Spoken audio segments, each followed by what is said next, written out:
What's up, everybody? Welcome back to my channel. Today is day 3 of my 18-day countdown till my big 50th birthday. So what I'm looking to do is I'm looking to come on here every day for the next 18 days and just state what I'm grateful for. As always, these videos are very therapeutic for me. These help me, first off, get better on video, communicate better with people, and then just to remember what I'm grateful for, like this. This is yesterday and the day before. On those videos, I was grateful for my family. I was grateful for my business. I was grateful for life in general. So I've had to sit back and think, what am I really grateful for? And it opens up your eyes. It gives you a different perspective to things, whether it's good, bad, up, down, or whatever the case is. It allows you to look at things with a different mindset. And that's what I'm looking to do. I'm looking to build these 18 days and celebrate my 50th with joy and gratitude for everything in my life. That means bringing this stuff up and then bringing it on to here. So I'm hoping this helps somebody, whatever the topics we go over. Today, as you can tell from the thumbnail, it's day 3. And today I want to talk about fear, the unknown, the uncertainty, just different things that I've overcome in my life that I'm grateful. I'm grateful for the fear because it enabled me to jump over things without those barriers. You're gonna have to bear with me because I forgot the dang air conditioner again, so it's boiling in here. So it's bright and sunny outside. So with that being said, let's talk about fear. When I was little, I grew up in a really bad area. I'm talking about one of the worst of the worst. It was a barrio. It was straight hood. This is where the banditos came out of San Antonio. This is where a lot of the big gangs came out of from Texas that are known under different names. I don't want to throw those names out, but there were some big names that came out of there. And me being a little Irish kid, an Irish-Mexican kid, mixed in a generation where the Mexicans and the whites didn't mix, it made it a little tough on me. So as I was growing up, I was protected a lot by my parents. I didn't really go out. I didn't have a lot of freedoms to do anything. But then you go into the schools, Elementary was all right. I tried to get through it. I went through it. It's elementary. But then middle school kicked in. And that's when everything just went. The point of my story that I'm trying to get to is I had a big fear of fighting. I had a big fear of protecting myself. I had a big fear of stepping up for myself. So one day I was in band, and back in the 90s, they came out with the mama jokes. I don't know if you remember those. If you do, drop a comment. Back in the 90s, they were like, your mama's so fat, your mama this, your mama that, your mama this, and your mama that. And I didn't take too kindly to that. I didn't like that.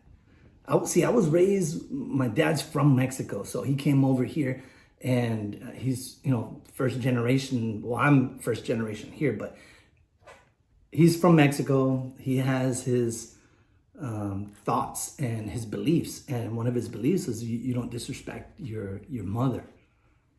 You respect the matriarch of it. You respect.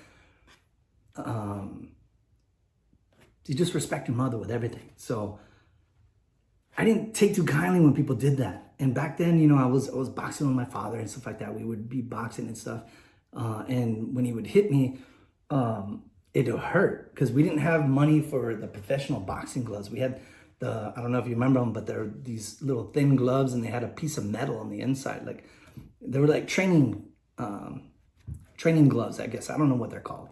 Man, it is hot in here.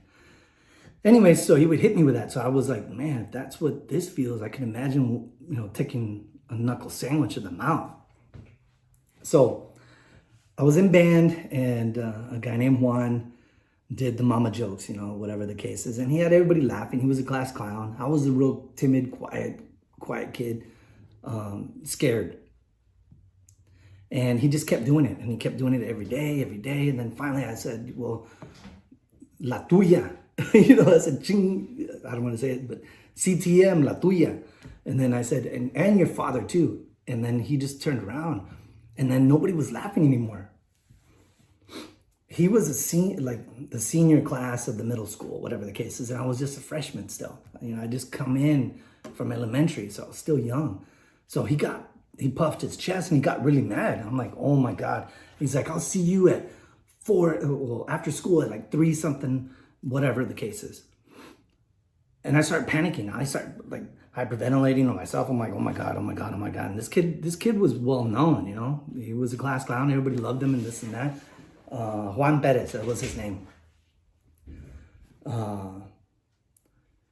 So he's like, hey, you know what? We're going to meet after school, this and that. So as soon as that bell rang, I'm going to be honest with you. I booked it. And I was heading down to the west side. I came across Commerce, and I was cutting through these back, roads so they wouldn't catch. But I went down this one road and I see him, and I see a crowd of people. Sorry about that. My alarm went off, so it shut my recording. So as you know, I'm not going to edit any of this stuff. I'm just going to put it together and post it. So there's no point in going hyper editing into this stuff. But anyways, back to my story. So I go down the street, and I'm thinking I'm almost home. And I look across, and this huge crowd of kids are there. I'm like, oh my God, dude. So I'm trying to walk across the street, and he's screaming at me, and I'm like, dude, just leave me alone. I'm screaming. The kids are laughing. And then some other kids come around this other corner, and then they box me in. And then he comes up. He's like, what did you say about my dad? Well, it turns out I didn't know that his dad was unalived, I didn't know nothing about the kid. I was just trying to step up for myself, which was a stupid move. So we get into this, he starts pushing me, and I don't know, I'm trying to do this thing, and I end up trying to slap him, and he slaps me 2 or 3 times, 4 times, and I fall on the ground. And I started to cry. The fear and everything that just came over me, and I stood back up, and then he just clocked me, bam! And I tasted that knuckle, straight to the mouth. And then I hit down on the floor, and I'm just bleeding. And he just gets up, and they're all laughing, and I'm there. My books are everywhere. My band stuff is on the floor. Sorry, bear with me 1 second. So all my stuff is on the floor, and I'm starting to pick it up, and they're laughing, and I'm starting to walk off. I'm just walking like defeated. I'm walking on this side of the street, and he's walking on the other side. He's like, hey, where you going? And we're heading. I guess this kid lived next door to me for like years. Not next door, but catty corner, around the corner of my house. And he's like, what are you doing? And I'm like, I'm going home. All defeated. He's like, did you learn something today? I'm like, whatever, dude, just leave me alone. He's like, well, if you want, you can come to my house and we can have a soda or whatever the case is. I don't remember what he said. And I'm like, what? And I keep walking. He's like, do you want to come and watch a movie? So I go over there, we watch a movie, and then the kid turns out to be my best friend. Now he's serving life. He's one of those I had a good group of friends. I had like 5 or 6 friends growing up, and all of them are dead except for my friend Juan. He's locked up in the Texas prison, for life.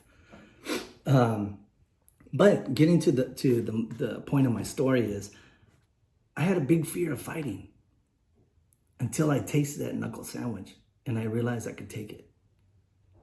After that, it was what came on. We started practicing and fighting each other in the streets. I mean, we're talking about full knuckles. Just boom, boom, boom, boom, boom. He's lighting me up. Boom, boom, I'm lighting him up. And I started building my, how would you say, overcoming fear. And I got good at it. I got really good at it. So I started walking different. I started acting different. I knew I can throw hands. I knew I can handle people. I knew I could step up for myself. So as I progressed in the school system, I didn't take nothing from nobody. But it took me having to get punched in the face to realize that. With life, I mean, we're going to get hit in the face, you know? You just have to let go. You have to trust that you can get through it. I know that's a bad analogy with using the fighting stuff, but I don't know any other way to express what I'm thinking, what I'm feeling, rather than just using my life story. So another fear of mine is coming on here. Another fear of mine was coming on here. As many people know, I had a speech impediment growing up. So I had a lisp, I had a, I don't know what you call it, but I have had to overcome that. And when I started doing YouTube, I'm like, how am I going to talk? You know, I can't talk. I don't have the sophisticated words. I don't talk like Eddie Pineros or Les Browns or these other people, you know, McKinnon and all these other folks that are on YouTube. I don't have that. I talk how I am, how I grew up, my accent. But I coming on here, I'm overcoming that. And I'm grateful for that. Another thing too is trusting. I know a lot of people, you know, they'll listen to somebody say, hey, give it to God. And then you're like, what? How am I going to give it to God, dude? I got to go work. I got to pay this bill. How am I going to give that to him? And I was one of those people. I'm like, hey, you know what? I don't know how. I got to go and do that. I got to force it. I got to control the situation.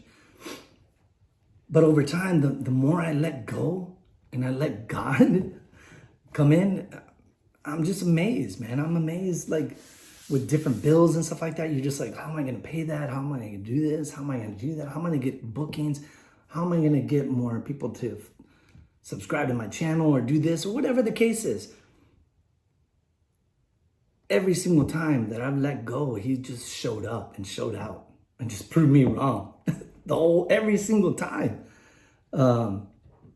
Even with things like surgeries and stuff like that, big scares with my daughters and just life things. When I prayed about it and I just gave it to him and said, hey, you know what? You got control of this. Help me.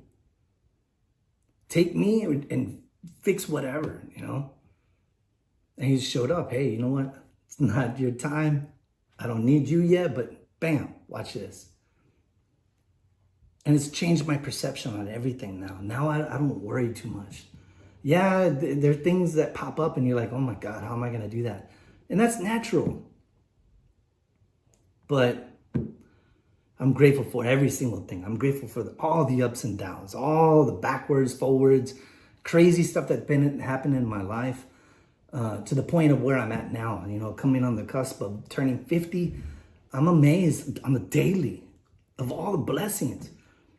And another thing, like I was saying before, the fear of coming on here. Fear stops things dead in its track. Dead. If I could leave you with anything today, sorry, I'm burning up in here. It's super hot, especially with these lights on too. Remind me, drop me a comment, say, hey, turn on the air conditioner tomorrow when I come back on here for day 4. The one thing I want to leave everybody is, if you are a content creator or if you're a photographer, videographer, whatever the case is, don't listen to anybody else. Don't follow what people are saying, like the hooks and I'll get you 15 million subscribers. And if you do this and you do that, you put this, that, put that, just come on here and be yourself. I had a big fear. I'm like, hey, is people going to like my videos? Are people going to subscribe to my channel? Are they going to leave nasty or foul comments about me personally? Or if they're not even going to like it, if it's going to sit there at 10 or 20. But the moment I just stopped worried about that, stop worrying about the analytics on here, stop worrying about if people follow you, how many subscribers you have, that little plaque that's on the wall. I stopped worrying about all that stuff. And I just started posting what I love. I stopped listening to the naysayers. I stopped listening to the people telling me, hey, you got to do it this way. There's only this way and that there's nothing else. You can't post about this. You're spraying and praying. You're posting about your dogs. You're posting about tacos. You're doing this. You're doing your photography wrong. You're doing videography wrong. I just shut all of it off. And I just started posting. If if people like it, they like it. If they don't, just move on, keep it pushing. And I'm grateful for that now. Yeah, I'll see the comments. Like I said before, I'll just delete and report. I see the dislikes, I see the people. I know where a lot of that stuff comes from. They're these small little minions that are in my neighborhood or this area of what I do here in the DFW that go and do their little thing. But as I said before, they don't do stuff in front of your face. So I don't have no fear about that. I'm going to keep posting what I do. I'm going to just show up. And yeah, that's all I have. If you have a fear of coming on here, just do it. If you don't think something's going to work out, just post it. If you don't think somebody's going to like anything, just do what makes you happy. And people will see that. People will like seeing someone happy about something. I'm happy about everything I do. I don't care if it's messed up or whatever the case, or unedited, like this whole video thing today with the alarm coming off and cutting my video in half. I'm going to post it. Hopefully people like it. Hopefully I reach somebody today. And hopefully I continue to reach someone for the next, today's the 3rd, 15 more days of these videos I'm going to post. So if you like what I said today, drop a comment. If you feel a certain way, drop a comment. If you have a fear, drop your comment of your fear. Let's see what you guys got out there. I'm grateful for all of you. I truly am. I can't say that more than enough.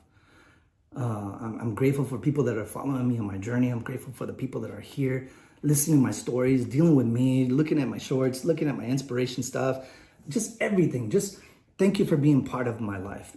Thank you for allowing me to open up myself in a way that I've always wanted to do, but was too afraid to do. So I'm grateful for fear, overcoming it, and hopefully I'll see you guys here tomorrow. I know this was a little bit longer, but that story of my friend, I just remembered that. So that's the beauty of these videos, especially when you're talking about sensitive stuff, things that happen in your life, things that you might have blocked out comes back, and you can relive that, and you can understand the purpose of whatever happened in your life, whether you got punched in the chops or whatever it is, you get to learn from it. So everything's a lesson. Don't be afraid to do anything. If you do have your fears, jump. Just take a leap of faith, like people say. And we'll see you here tomorrow. Thanks for bearing with me without this air conditioner on and burning up. So until tomorrow, deuces.